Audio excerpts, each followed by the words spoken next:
Oh, good morning, everyone. We're still getting some things set up for the sutta discussion this morning, and I selected a sutta that possibly could help. If you haven't had your morning coffee or tea, it might help you wake up. Okay, now this is you can see where this is Empty Clouds Sutta.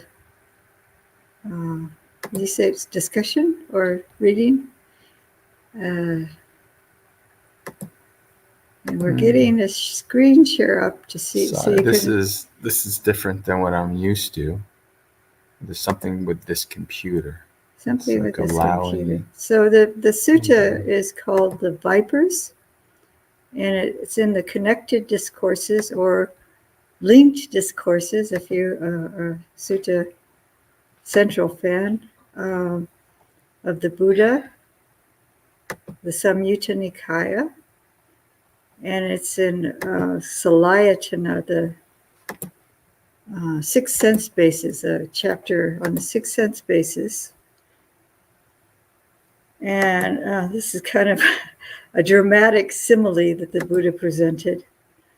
And I thought it would be nice to look at. It's I think it's potentially different either aspects or phases of insight that the Buddha was teaching. And we'll get into that once we start reading. Once Bhante figures this out. Once Bhante Jay, this is I'm I.S. Subhijana, and I'm visiting here for a number of weeks. And you probably recognize Bhante Jayasaro if you've been a fan of the Empty Cloud live streams. You've probably seen him in past months. What number is it, Aya? So the number is SN 35. Let's see where I have it here. 238.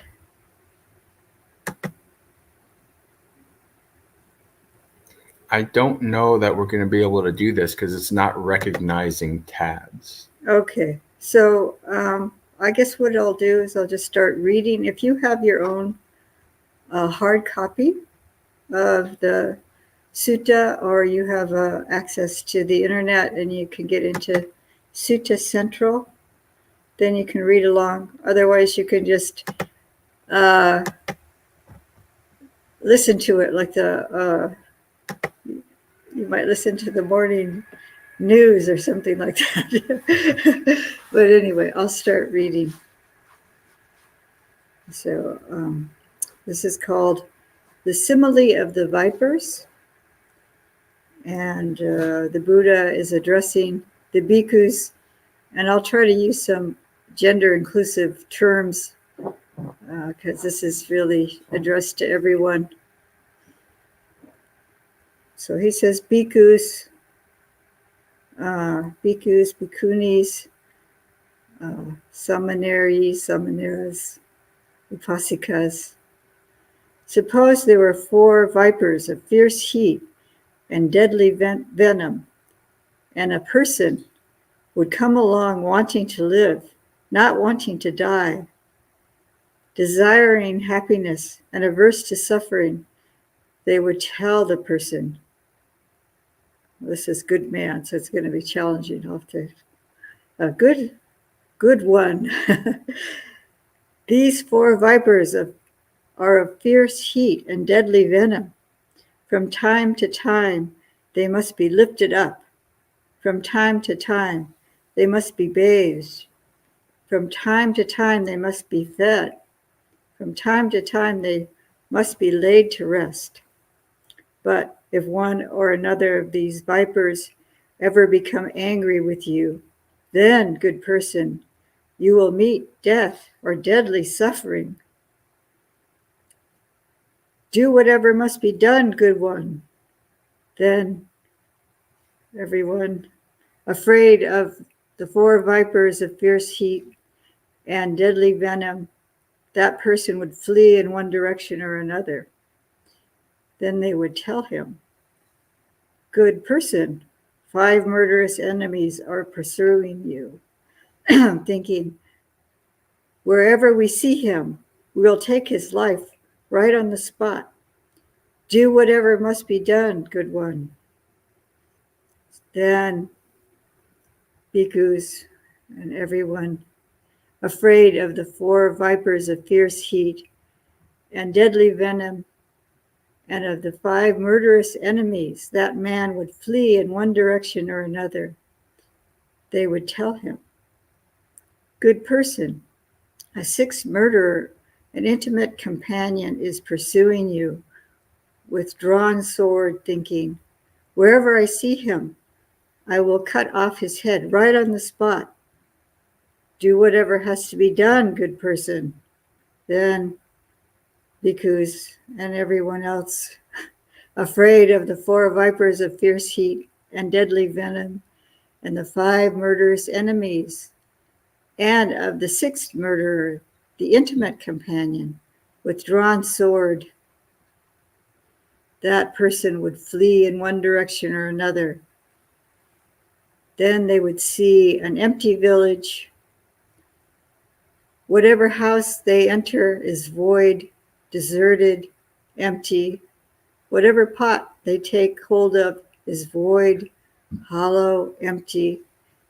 And they would tell them, "Good person, just now, village attacking dacoits will raid this empty village. Do whatever has to be done, good person." Then Bhikkhu is afraid of the 4 vipers of fierce heat and deadly venom, excuse me, and of the 5 murderous enemies, and of the 6th murderer, the intimate companion with the drawn sword, and of the village dacoits. That person would flee in one direction or another. They would see a great expanse of water, whose near shore was dangerous and fearful, and whose further shore was safe, free from danger. But there would be no ferry boat or bridge for crossing over from the near shore to the far shore. Then that person would think, there is this great expanse of water, whose near shore is dangerous and fearful, and whose further shore is safe, free from danger. But there is no ferry boat or bridge for crossing over. Let me collect grass, twigs, branches, and foliage, and bind them together into a raft, so that by means of that raft, making an effort with my hands and feet, I can get safely across to the far shore. Then that person would collect grass, twigs, branches, and foliage, and bind them together into a raft. So by means of that raft, making effort with their hands and feet, they would get safely across to the far shore. Crossed over, gone beyond, the Brahman stands on high ground. So that's the frightening simile. And so the Lord Buddha says, "I have made up this simile, bhikkhus, in order to convey a meaning. This is the meaning here. The 4 vipers of fierce heat and deadly venom, this is a designation for the 4 great elements, the earth element, the water element, the heat element, and the air element.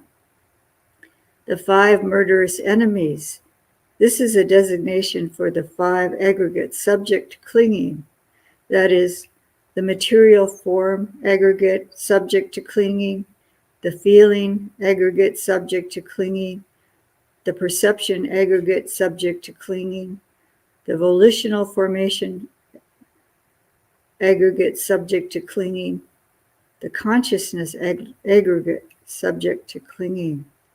The sixth murderer,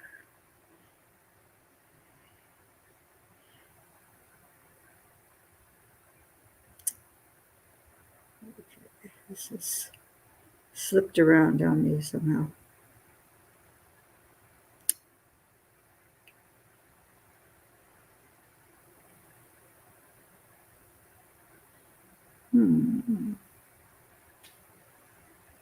Okay, excuse me a second. Okay, here we go. The sixth murder is the intimate companion with drawn sword. This is a designation for delight and lust. The empty village.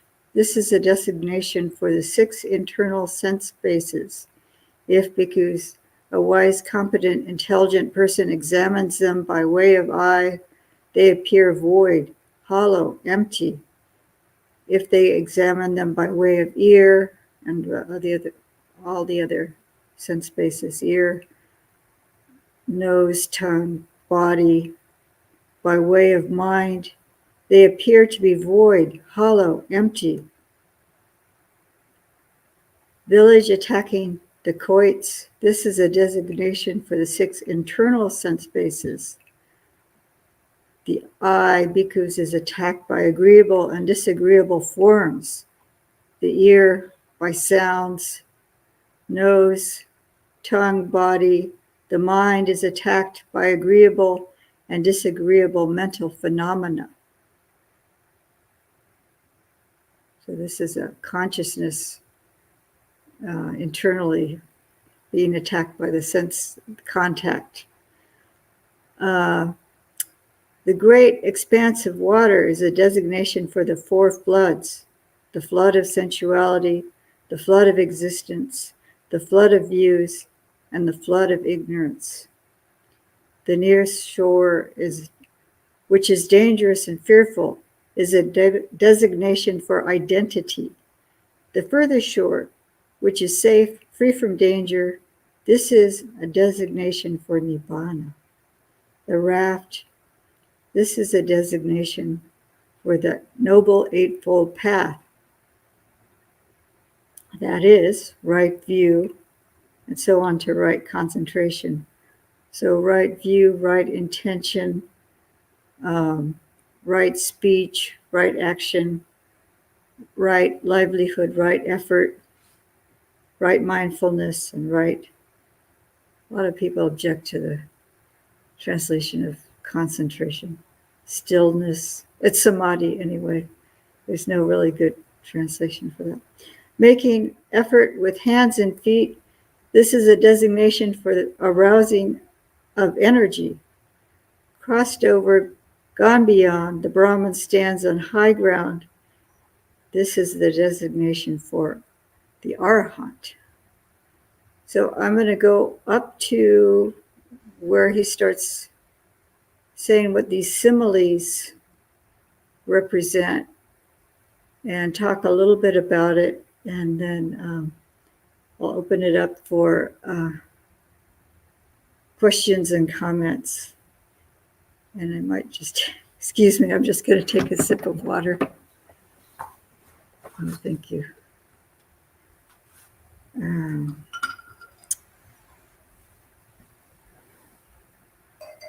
So we're going back up to, I don't know what paragraph it is. It's not enumerated on the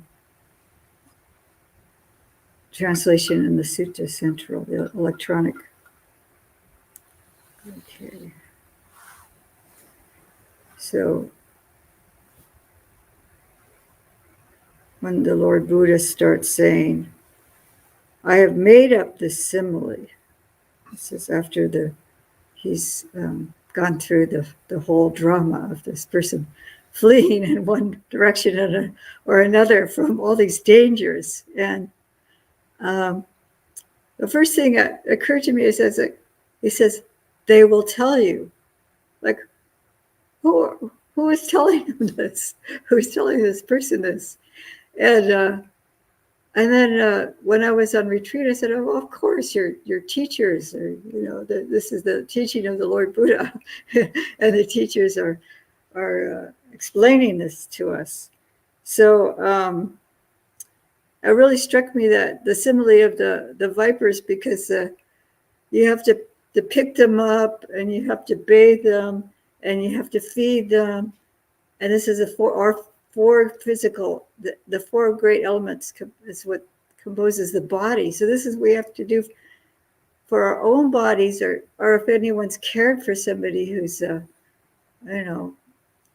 in need of physical care, that's what you do. You have to, move them. And so for our own body, we have to get up and we have to bathe ourselves, we have to feed ourselves, and then eventually something, well, in the Ayurvedic tradition, that if the elements go out of balance, then it could be severe illness or death, and they start gradually going out of balance with aging. And so we're always trying to kind of keep them in balance, but eventually it's just like we either we drug ourselves or we experience pain from the discomfort of the body, either through sickness or aging, deteriorating. And then I say, go. Then they run away. How can you run away from your own physical form? But on this retreat I had, I said, oh, of course, this must be nibbida.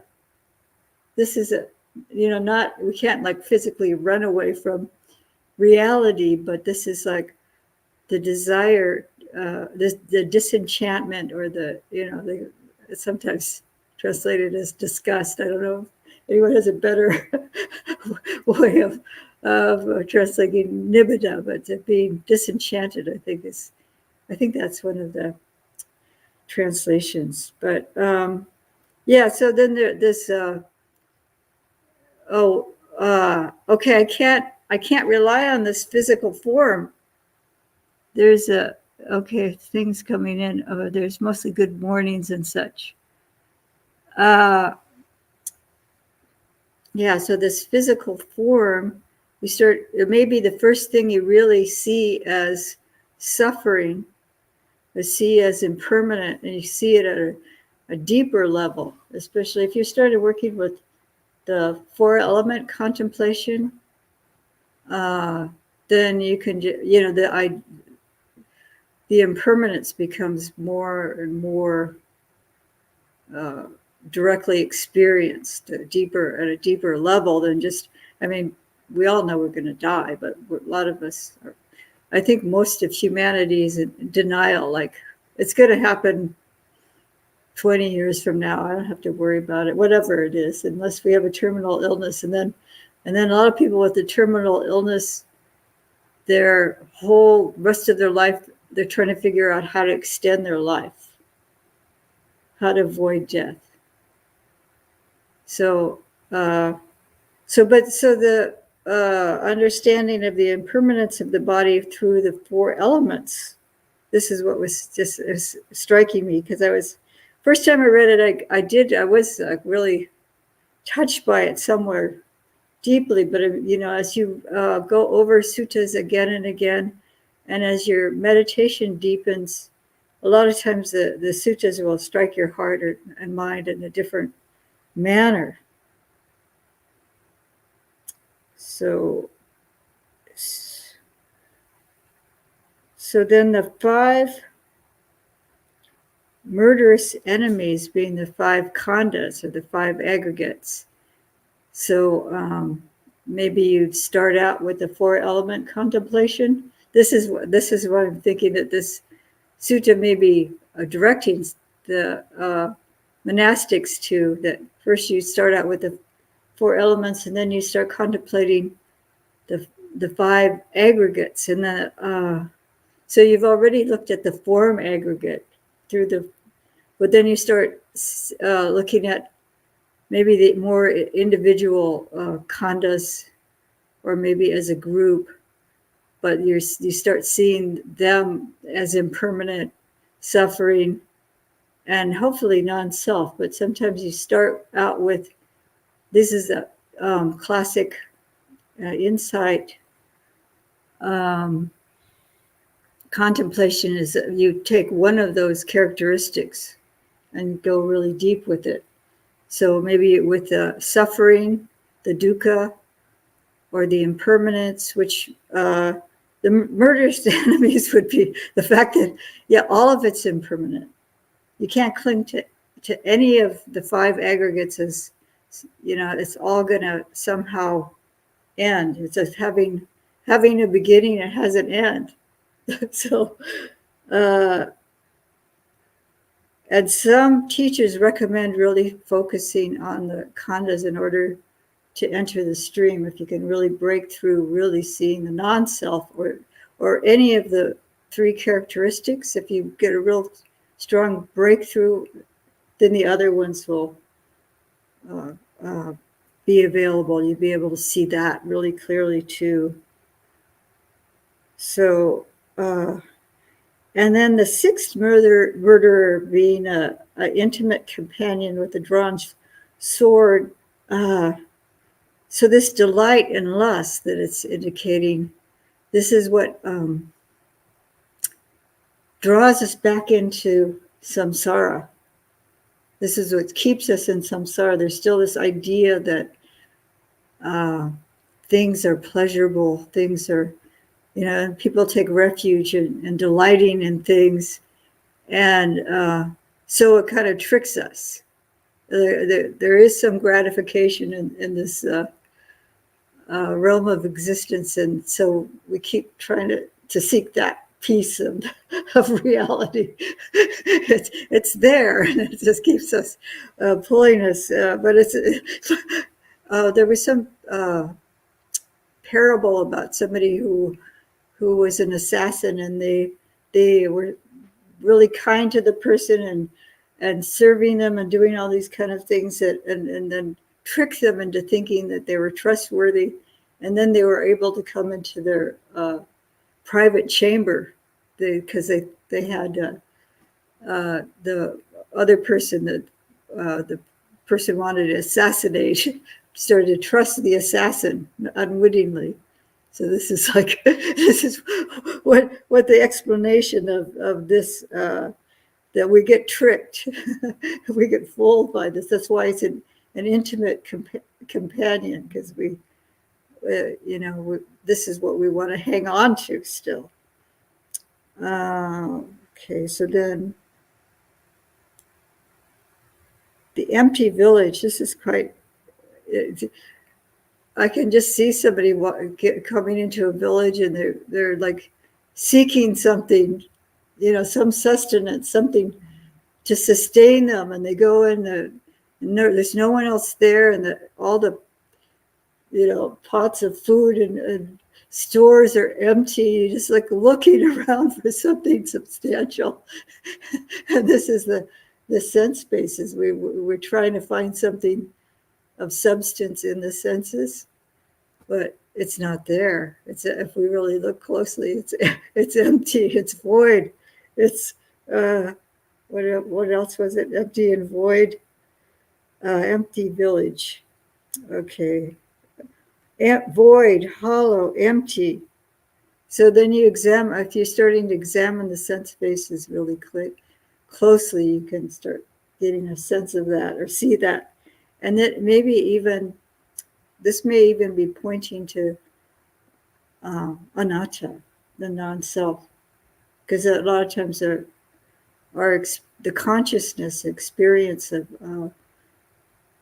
at the sense spaces, especially the mind, that we identify as self. So that was what occurred to me. You can argue this point or have some other ideas about it, but this is what occurred to me. And then the great expanse of water. This is a designation for the four floods: the flood of sensuality, the flood of existence, the flood of views, and the flood of ignorance. And it's interesting how there's all these different groupings of things that keep us in samsara, and there could. It might be, you might say it's a specific grouping of defilements or something, but these are specifically what keeps us in samsara.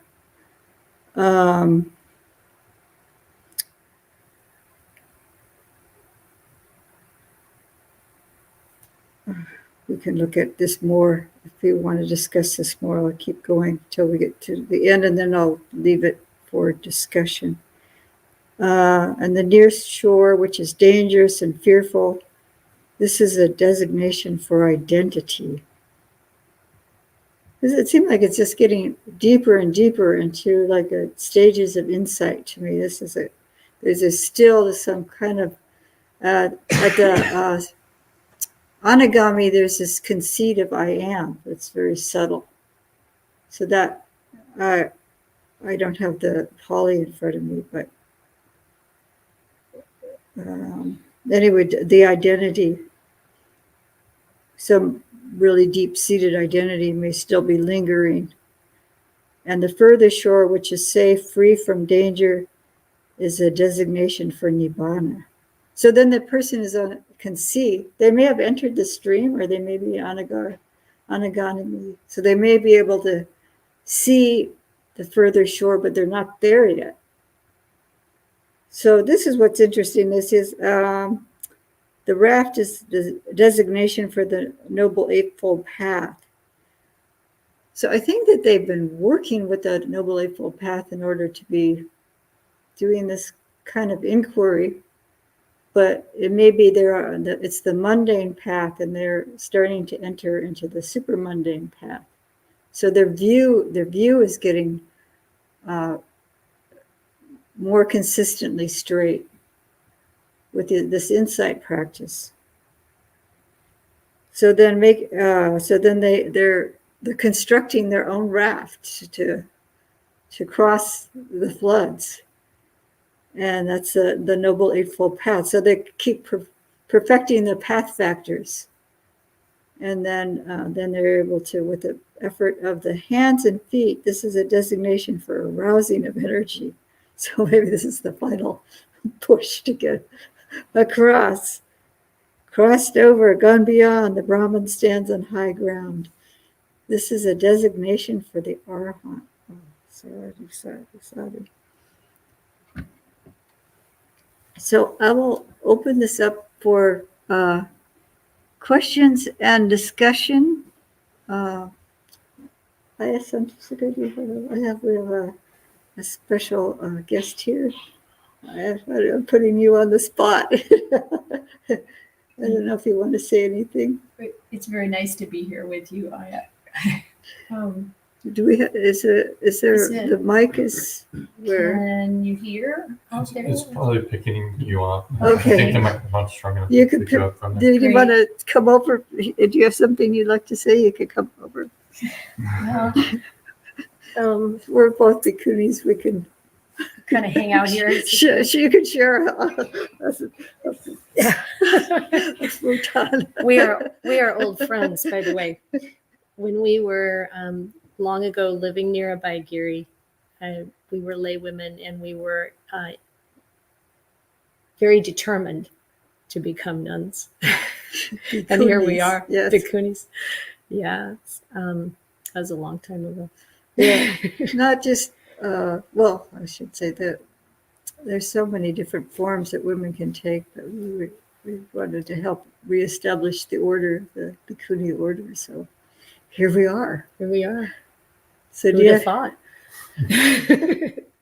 So thank you for that beautiful presentation. First of all, that was interesting. And one of the things that came to mind is you were talking about the elements and the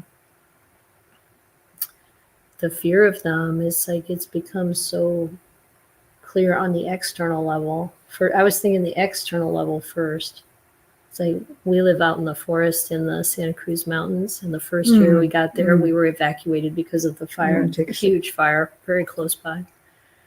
And when the elements get angry with you, they really can be so powerful. This year has been storm after storm after storm, and the creek running past our cabin is just raging and full, and you really get that feeling. The elements are disturbed. The venomous snakes are kind of all around, and but I really appreciated your reflecting on the internal elements getting disturbed and how we see that happening. and can happen at any age, but particularly as we get older now. Hmm. I'm 69. You're not going to reveal how old you are, right? Or are you? I'm 2 years older. You can do the math. Yeah. Yeah. It starts looking like, whoa, what happened? How did that happen? How did we get this old, this venerable? Yeah. So it will, sooner or later, we start to realize, and of course, I'm sure you have the same thing. People come who are suffering from the breakdown of the body at any age. And that disturbance of the balance and harmony of the elements that seemed so, like real in the beginning. Pretty fragile in Mhm. some ways, pretty tenuous. That's really a good point, though, the external. I mean, why are we afraid of the external? Because it's going to impact the internal. It could potentially. Yeah. Yeah. Yeah, and it was interesting to me the reflection that you had on the progression of the sutta being kind of deepening the understanding of reality and stages of insight. And yet I think it's also possible to take to right from the beginning of recognizing that there is suffering. We can see all of those parts as well. Like, I think listening to people or even our own experience too of for myself, there was a kind of desperate search for something that made sense. And then coming upon the teachings of the Buddha, and what a relief to really find the Noble Eightfold Path and then start to practice and see how much relief came from that. And so I think even getting that glimpse of the far shore from the very beginning is possible. So I think this sutta really can apply at any stage of exposure to Dhamma. Oh, thank you. Yeah. Because it often seems like a huge leap between, the Patujana and then the Arahant or something. But then, yeah. And then the fact that the fact he finally, or he or she, they finally figure out, oh, I can build a raft. I finally found uh, something I can do that's proactive instead of just running. Yeah. Yeah. Yeah. And then also sometimes we may have an idea about ourselves that I remember this one man who came to a retreat I was offering, and when we talked privately, he said, I'm a liar.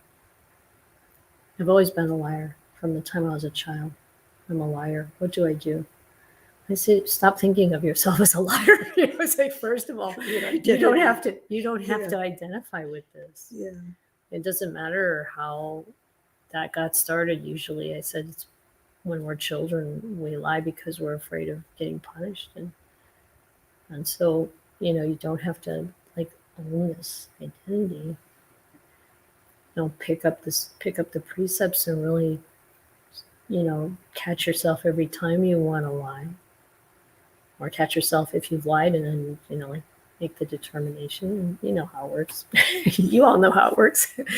and then you change that, and to recognize that we can actually use the Noble Eightfold Path to really change, as we're paddling across that that open expanse of water. Thank you. Yeah. I'll look and see if there's any questions. I see something in Sinhala I can't read, but many Angelis and just many sadhus and things. Let me see if I can scroll this. If there was some. Let's see. Okay, let's see if there's any. It doesn't. It just looks like good mornings and sadhus. No questions so far. Any questions from or comments for the venerables here, or comments or questions from?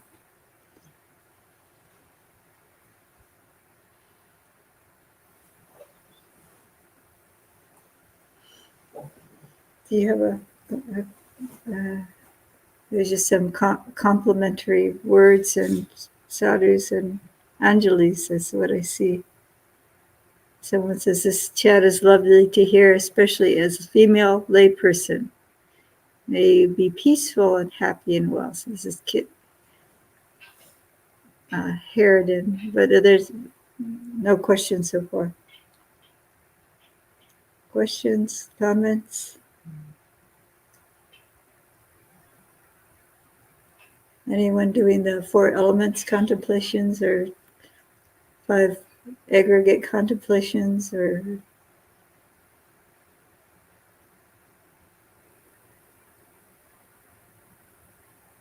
I think they need their coffee. Yes, Linda? Just a quick comment that I think you alluded to, just particularly appreciated the fact that at the beginning it talks about like these vipers, like they need to be cared for. So it's not like where it's the enemies, and we were just thinking about like it's care for at the end. You know, just sort of that contrast is just striking. But understanding that it's a viper, right? Understanding that it's so just some of those contrasts within the sutta just just got me thinking. Oh. No formulated question, but just appreciated that reflection. Oh, thank you. Linda was just kind of expanding a little bit on the caring for the vipers, that this is something we actually need to do. I mean, there's it says the person runs away, but actually we do need to continue to care for your bathe and feed and so on, this body, but to really recognize that it is danger, a viper. That's a source of pain. I think there's one of the commentators is saying this, that they were doing contemplation on dukkha, but as Aya was saying, that this different aspects of the 3 characteristics start to come up more. And so thank you. Yes. It wasn't exactly a question. She was just commenting that, no, we're not going to suddenly start neglect. We can't run away from the body, this physical form. And then I think it was Ajahn Chah. Somebody had a skeleton in a case or something at the. A Wapanana chat. Yeah. Yeah. And then the people would be fearful of the skeleton. And then they said, well, I think it was Ajahn Chah or whoever the abbot was, wherever you run, you're going to have a skeleton running along with you inside. So that recognition that, we have to, wherever we go, we take that. We could take the fear, or we could start really examining it and figuring out a way how to construct that raft. It also strikes me as you're talking about that the fear, the problem is identifying with the body. And we need to use the body to practice, but to identify with it is really the problem.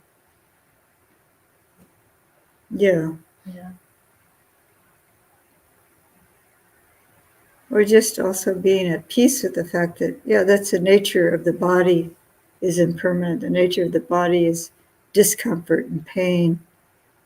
And then just being in balance of, I need to care for the body, but I can't go crazy trying to get physical comfort all the time. This is what comfort and pleasure, this is what we spend. Some people either spend all their lives doing, but eventually it's going to be impossible to find comfort.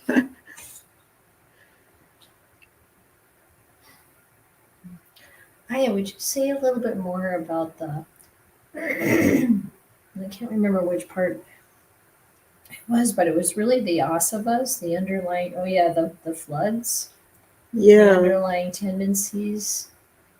yeah, those appear not too often in the suttas.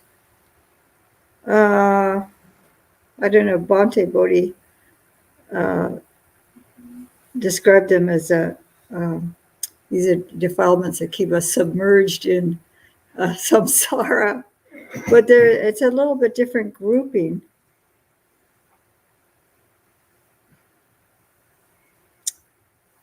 Yeah, there's the four floods: the flood of sensuality, the flood of existence, the flood of views, and the flood of ignorance. So any one of these alone could keep us in the rounds of existence. So, like we were talking about seeking sensual pleasure, so there's some idea that we can find some kind of lasting happiness in the senses, and so that tricks us, and that would be a volition that would keep us going in samsara. And then there's just fear of annihilation. So then wanting to exist and keeping us into existence, because just that fear of I'm going to disappear, what will happen? So I have to, so there's this kind of volition and views, a mistaken view. So this is what if you really have deep insight into the three characteristics, that's straightening out our views, but otherwise, it could be also related to view of self. I think that may be the view of self. I haven't seen that. I've seen these appear in suttas, but I haven't seen them really expanded by the Buddha, but there's like probably commentary on it. And of course, ignorance is going to get ignorance is on the top of the dependent origination.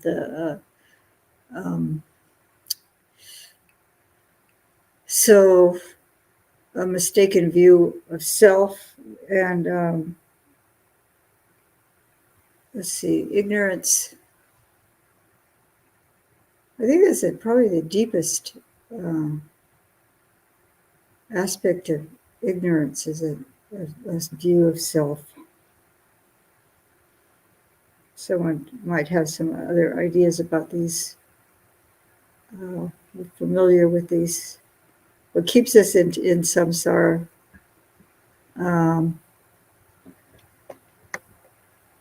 That's a good question. I'll have to think about it a little bit more. But Well, I think the Buddha, I think the catch-all term there is the asavas, and those underlying tendencies that are so hidden from us. Like we really want to exist. Like I think, what's gonna make me want to come back to some kind of existence? It's like a lot of times maybe you already are turned off by sensuality, or you're not looking for some kind of relief from that, or relief in that, but there's still, you want to be, you want to do, you want to feel, you want to like have, and it's so subtle sometimes under the surface, but just that desire to become, I think, pushes us into a new existence. This is like letting go of that. Yeah, it gets to seem really understandable that there has to be a deep insight to break that. thank you. Yeah.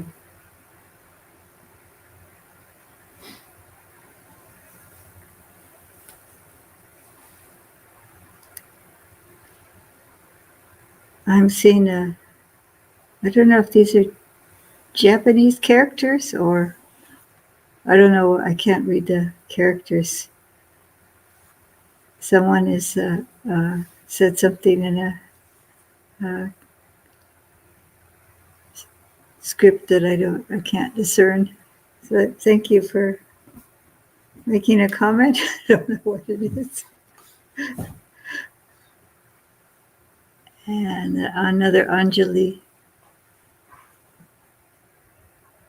So yeah, I would encourage people to just, especially if you're inspired by the suttas, to just keep coming back to some sutta that, I mean, it felt like it touched you somehow, and it's somewhere deep in you, and just look at it again and again, and you'll see more and more, and it'll more and more will open as your practice deepens, as you're, maybe become more receptive. It might be after a period of meditation, looking at a sutta.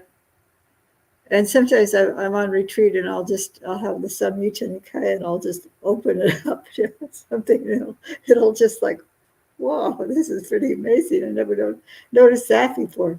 Because especially if you read the whole, you just like methodically from, page 1 to the end of the volume, reading it. And some of it's like, what was that all about? And eventually, it actually might start making sense. Or what I've noticed too for me is there'll be usually something in the sutta that stands out, that makes sense to me. And then the rest of it's like, oh, I guess. I'm not sure. And looking at different translations too sometimes opens it up. There's somebody wording it differently. And I had the experience of somebody reading the sutta out loud and then emphasizing something, like just with their voice. And the way they were emphasizing it was just like, oh, that they were understanding that. I could tell from the way they were reading it, they had this understanding of it. And somehow that was being conveyed just by the way they were emphasizing the words. And, so it just opened up that sutta to me a little bit more. I got a deeper understanding of it. So any kind of pondering or reading out loud, reading it if you have a different mother tongue, if you're on Sutta Central, reading it in your own language. I guess there's Spanish. It's not my mother tongue, but I know enough Spanish, and I was reading a sutta that I was familiar with in Spanish, and I was like, wow. I was kind of pleased because I was actually understanding what I was reading in Spanish. But just getting a different little flavor of it, it helps it penetrate more deeply. So this is what's so beautiful. It's this work that Bhante Sujato has been doing in the Sutta Central, is that he's got so many different translations to make it accessible. And then studying the Pali. If you understand some Pali and having this line by line, for me, that helps me a lot too. Because sometimes I'll see there's like, they've translated this same word 5 different ways. I see 5 different translations of this one word. What? And then so I started investigating it on my own. And I go, oh, okay. There is some validity to each one of these translations. And which one makes the most sense to me? Or sometimes I'll see another translation that I haven't seen before in that, because it's just like English. You have the word book, and how many ways can you use that word in a sentence, different sentences, a totally different meaning. Or just what kind of book. But it could be a physical object or an action or something, to book a flight or something. Mm-hmm.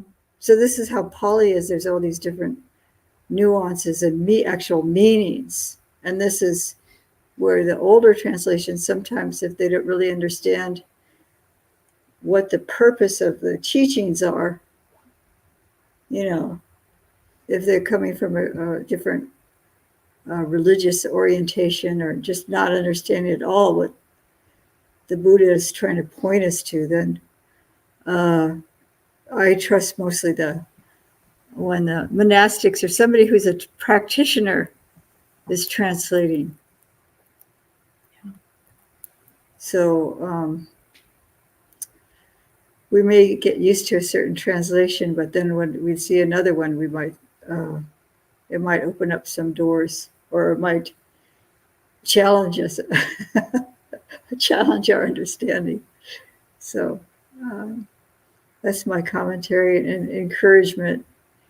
And the Lord Buddha knew his audience, and he could teach different individuals directly what they needed to hear. And so I think some suttas may be more appropriate to an individual or different phases that they are in their practice. So that's why I like to just keep reading through and seeing if there's something that really speaks to me at the moment, because I don't have the Lord Buddha in front of me to teach me in that way. And so no questions and comments, so I guess we can Can I say one more thing? With certainly. regard Oh, certainly. to what you just said is so important, because sometimes we read a sutta and we get a certain slant on that teaching, Mhm. and we think that's it, that's what it means. But then you start to read more suttas and you see other perspectives from the Buddha himself on the same concept. And it really is important to take in as much of the Buddha's teachings as you can, so that you can have a fuller understanding of the things he's talking about. Because like you said, he's teaching a particular, sutta to a particular audience. And maybe there are other aspects to that same idea that Mhm. we might miss out on if we don't see other ways that he talks about it. Yes. It's really fascinating when you, read it cover to cover and then go back and read it again, different parts. Yeah. Thank you so much. Oh, you're welcome. Thank you. Did you have a question? Okay, so is there any announcements that we need to make, or? Well, first, may I request the opportunity to invite the Sangha to sadhu your talk? Hantamayang Tamakatayo Sadhu Karang Tatamase Sadhu Sadhu Sadhu Anumodami. Sadhu to all of you too, for your interest in the Dhamma. So there's some comments. I'll let you. You asked about announcements. It was just Good We're night. still live. sorry. There's a lot announcements for the Live Make announcements about the talks. That's right. or Vesak, Sure. that kind of thing. Sure. So let's see. This evening there'll be another live stream done remotely. It won't be produced here at Empty Cloud. And tomorrow morning we have a live stream from here at Empty Cloud, a Sangha panel on communal harmony. And Friday night we have the regular monk chat. No formal talk, but an opportunity for those viewing remotely to ask questions, type in questions. They'll be answered.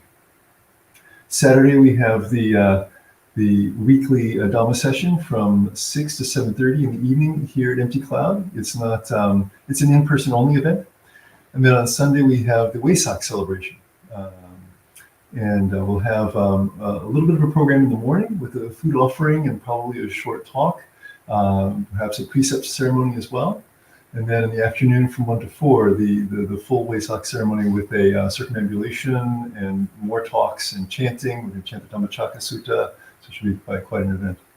I'd like to invite everyone to come to that here at the monastery. So. Thank you. Thank all. you. Oh. Oops. Oh, with a mouse. Okay. Bye, everybody. Thank you, Edwin. I don't know if it's not connecting somehow. Someone has to